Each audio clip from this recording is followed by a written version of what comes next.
Episodio número 192. La catástrofe natural en Valencia.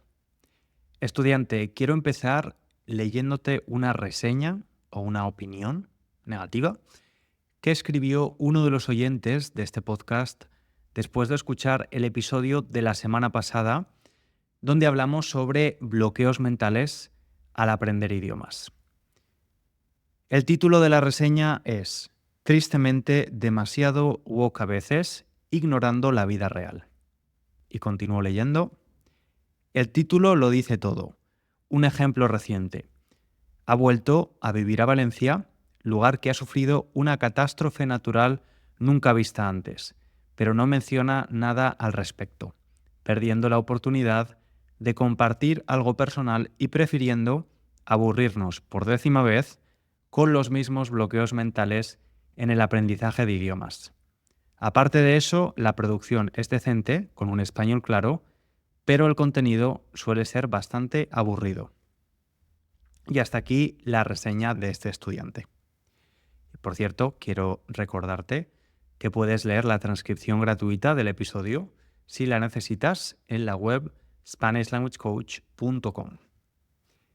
Te soy honesto, cuando leí este comentario se me revolvió el estómago, me pareció un poco cruel, de forma innecesaria, y no por la parte que dice que mi contenido es aburrido, eso es una crítica habitual y no pasa nada, no le puedes gustar a todo el mundo, pero sí que creo que es cruel que diga que ignoro la vida real.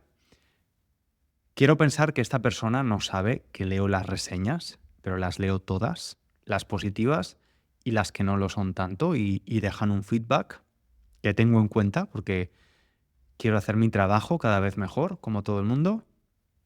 Luego, reflexionando un poco más, pensé que era posible que muchas personas que escuchan el podcast desde hace tiempo también podían pensar que era extraño que no hablase de lo que había pasado en mi tierra, Valencia, del desastre natural que ha sufrido, especialmente cuando he hablado tantas veces de ella.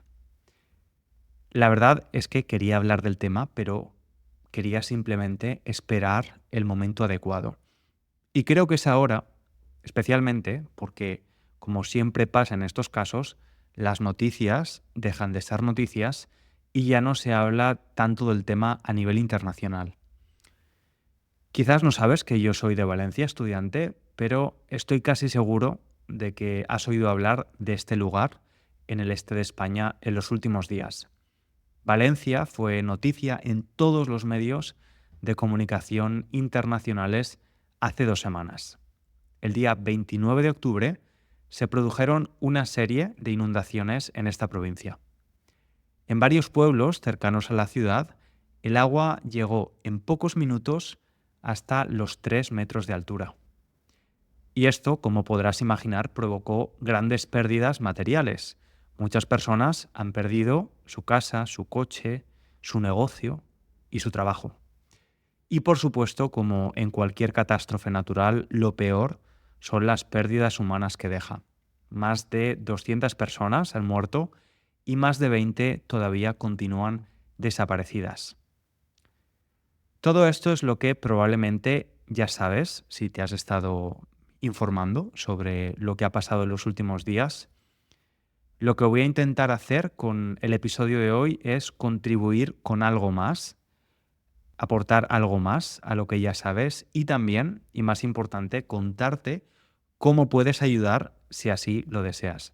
Poner tu granito de arena. Muchas personas me han preguntado estos días cómo pueden ayudar y aunque ya he compartido varias formas en mi cuenta de Instagram, lo haré por aquí también para que tenga más alcance, llegue a más personas. Bueno, a ver, hay muchísimas cosas de las que quiero hablar. La primera es de la inmediatez, de la urgencia. Este oyente que escribió la reseña piensa que yo ignoro la vida real porque no he hablado de Valencia todavía. Me demanda inmediatez, como si yo fuera un medio de comunicación, como si yo fuera la BBC o The New York Times. Creo que esa inmediatez no trae nada bueno. Creo que si quieres informar de algo tan importante, hay que hacerlo desde la cabeza y no desde el corazón. Yo no he sido afectado de forma directa por las inundaciones, ya que no llegaron a la ciudad, pero sí que tengo a familiares y amigos en los pueblos que sí lo han sido, que han perdido su casa, sus coches o su negocio. Y como yo, las más de 2,5 millones de personas que viven en la provincia de Valencia que conocen algún caso cercano. Las palabras de la periodista Ana Garrido en el periódico La Razón resumen muy bien cuál ha sido el sentimiento general en esta provincia en los últimos días. Leo sus palabras. Sentir que podrías estar haciendo más de lo que haces, que te podría haber pasado a ti, que no es justo que les haya tocado a ellos solo por unos kilómetros de distancia. Hablar con tus compañeros de trabajo, amigos, parientes, familiares, que están allí, viviendo la que, a todas luces, sin duda, será la peor experiencia de su vida y no poder hacer nada o casi nada por ellos. Una sensación que se ha visto agravada por la sensación de desprotección y falta de ayuda suficiente experimentada, sobre todo durante los primeros días tras la tragedia. Junto con la tristeza, el sentimiento de culpa ha sido uno de los más comunes entre los valencianos que el pasado 29 de octubre, únicamente por una cuestión de suerte, no fueron víctimas de las consecuencias de la devastadora Dana que arrasó 69 municipios de la provincia. Por cierto, la Dana es el nombre del fenómeno meteorológico que provocó las inundaciones. Hay muchas razones por las que no quería hablar de esta catástrofe hasta ahora. La principal por respeto a las víctimas.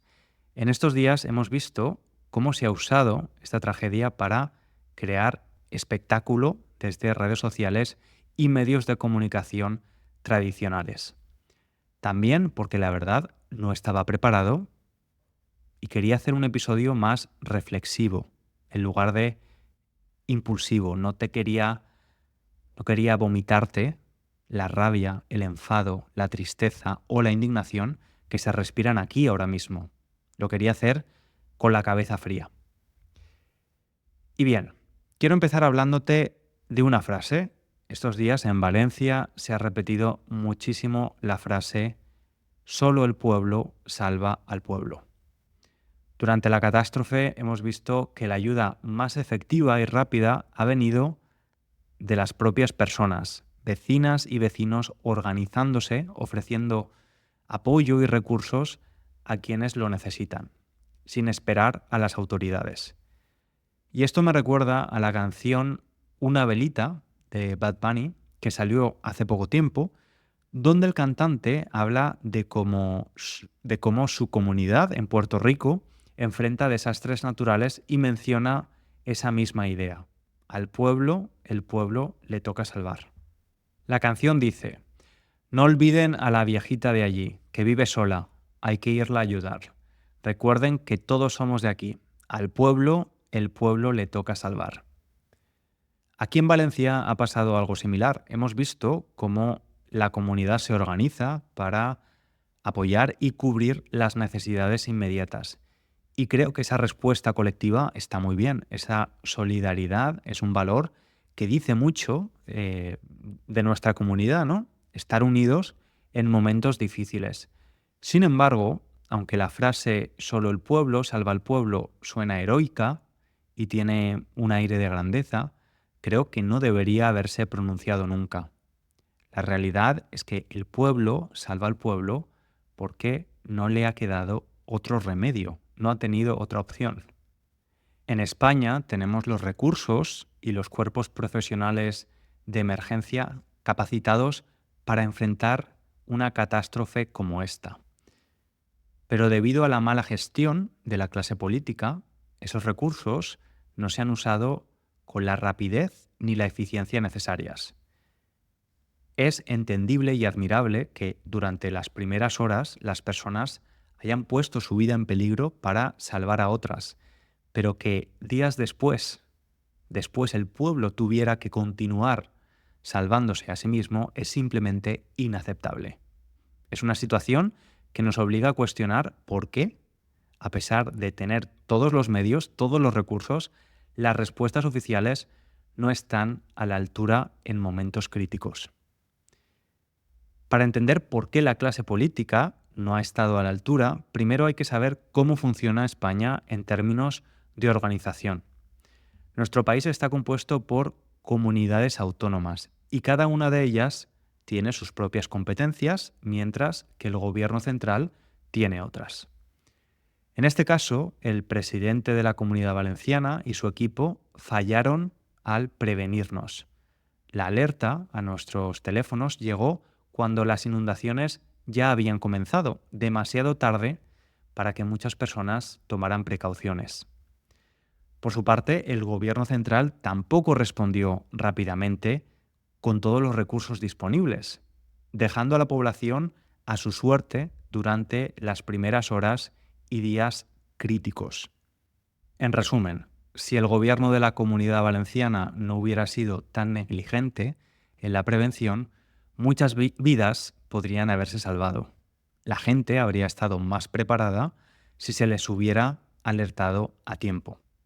Y además, si el gobierno central hubiera respondido más rápidamente y colaborando con el gobierno autonómico, también habría sido posible evitar algunas de las pérdidas. Quizás te preguntes por qué no cooperaron de forma rápida y efectiva. Bueno, la realidad es que estos dos gobiernos, el autonómico y el central, están dirigidos por partidos políticos distintos. La sensación que tenemos muchos ciudadanos es que en lugar de pensar primero en salvar vidas y en ofrecer ayuda inmediata, ambas administraciones pusieron por delante sus intereses partidistas, intereses políticos. Y en un momento de crisis, esta falta de cooperación y esa politización de la ayuda resultan inaceptables y decepcionantes. Y antes te hablaba de cifras. Más de 200 personas han perdido la vida y hay más de 20 desaparecidas. ¿Sabes cuántas personas de la clase política han reconocido un error? ¿Sabes cuántas han abandonado, por dignidad, su cargo político? 0.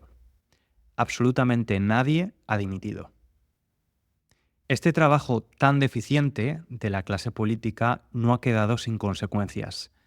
Además de una manifestación multitudinaria en Valencia y en otras ciudades españolas para exigir responsabilidad, pocos días después de las inundaciones, a alguien se le ocurrió la brillante idea, y lo digo con ironía, de llevar al presidente de la Comunidad Valenciana, al presidente del gobierno y a la reina y el rey de España a visitar uno de los pueblos más afectados. Como era de esperar, los ciudadanos del pueblo les recibieron con indignación. Hubo abucheos, les lanzaron barro, el barro es la mezcla de agua y tierra, e incluso llegaron a agredir físicamente al presidente del gobierno. Obviamente la violencia no está justificada, pero esta reacción no es difícil de entender. Cuando las personas se sienten abandonadas por quienes deberían protegerles, la visita de estos representantes se entiende más como un gesto vacío y protocolario que como verdadera ayuda. De nuevo te leo otra parte de la canción de Bad Bunny que he mencionado antes y que representa muy bien lo que pasó.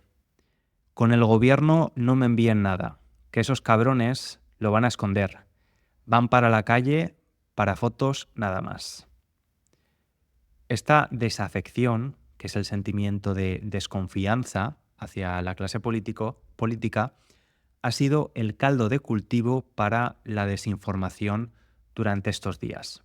Caldo de cultivo es una expresión que usamos para describir una situación que favorece el desarrollo de algo negativo, en este caso, la desinformación. Porque cuando las personas se sienten decepcionadas y desconfían de quienes deberían ayudarlas, es más fácil que circulen rumores, noticias falsas y teorías que solo aumentan el caos y la confusión. En situaciones como esta, la falta de información fiable y clara ha creado una atmósfera donde es difícil saber qué es cierto y qué no, complicándole la vida aún más a las víctimas. Y a esto se le suma el espectáculo que se ha hecho de la tragedia. Oliver, mi pareja, que es inglés, estaba sorprendido por el sensacionalismo con el que se ha tratado la situación en algunas televisiones españolas. Y te voy a dar un ejemplo que he visto repetir muchas veces. Entrevistaron a una señora que había perdido a sus 2 nietos, 2 niños pequeños. Además de hacerle preguntas innecesarias que solo buscaban ganar audiencia, decidieron poner música triste de fondo, como si fuera una película, como si la situación no fuera ya lo suficientemente dolorosa. ¿Y por qué lo hacen? Porque funciona. Muchos de estos programas sensacionalistas que convierten la tragedia en un espectáculo y que incluso han difundido noticias falsas, han batido récords de audiencia. Y algo similar ha ocurrido en las redes sociales. Muchas personas han usado sus plataformas de manera ejemplar para dar visibilidad a las formas de ayuda, recoger fondos o coordinarse ante la falta de acción de los gobiernos. Pero otras personas han aprovechado la tragedia simplemente para ganar popularidad usando el sentimentalismo para darse publicidad a ellos mismos o a sus empresas. Y ahora vamos a lo más importante, ¿cómo se puede ayudar? Si vives en España, hay muchas organizaciones con las que puedes colaborar. Si estás cerca de Valencia, incluso puedes unirte a las miles de personas voluntarias que están yendo a estos pueblos a ayudar en la limpieza o llevando productos necesarios a los puntos de recogida, que luego serán llevados a estos pueblos. Sin embargo, si no vives en España, puede ser un poco más complicado. Por eso quiero hablarte de una organización que ha estado en Valencia desde el principio y que tiene una misión muy clara: llevar comida caliente a zonas afectadas por desastres naturales o emergencias humanitarias. Te hablo de World Central Kitchen. Hay varias razones por las que te recomiendo donar a esta organización. He visto de primera mano el trabajo increíble que están haciendo en los pueblos afectados. Conozco a personas que colaboran con ellos. Y además puedes hacer un donativo de forma segura desde cualquier lugar del mundo, incluso desde solo €1. Cada pequeña ayuda cuenta. Ten en cuenta que se estima que más de 30.000 personas han perdido su hogar o necesitan reconstruirlo. Esto significa que muchas personas no tienen acceso a una cocina para preparar comida caliente y nutritiva. Si decides poner tu granito de arena, te doy las gracias en nombre de Valencia Estudiante. Tienes el link para la donación en la transcripción y también en la descripción de este episodio, al que puedes acceder desde cualquier app que uses para escuchar el podcast. Y bueno, con todo lo que te he contado, hay 2 maneras de cerrar este episodio. La primera es más pesimista y, te soy sincero, es como me siento ahora. Me preocupa que esta desafección por la política, especialmente por los partidos más moderados, nos lleve a una España aún más polarizada, que el populismo aproveche esta oportunidad para ganar terreno y nos encontremos en una situación política peor de la que tenemos ahora. Pero también hay un final alternativo, uno más positivo, y de verdad espero que podamos sentirnos así en el futuro, que aprendamos algo de esto. Como dice la canción de Joel López, lodo, y lodo es sinónimo de barro, esa mezcla de tierra y agua, y en la provincia de Valencia ahora hay toneladas de él. La canción dice: del lodo crecen las flores más altas. Ojalá sea así, ojalá esa flor tome la forma de cambios, que la clase política aprenda a no ser tan miserable, que la ciudadanía sea más exigente y deje de ver a los partidos políticos como si fueran equipos de fútbol a los que apoyar o criticar ciegamente. Y ojalá también seamos más críticos con los medios de comunicación que no caigamos en la manipulación ni permitamos que ellos hagan cualquier cosa por la audiencia. En fin, ojalá que todo este barro, toda esta mierda, sirva para algo más grande, para construir una sociedad mejor. Un abrazo muy grande, estudiante.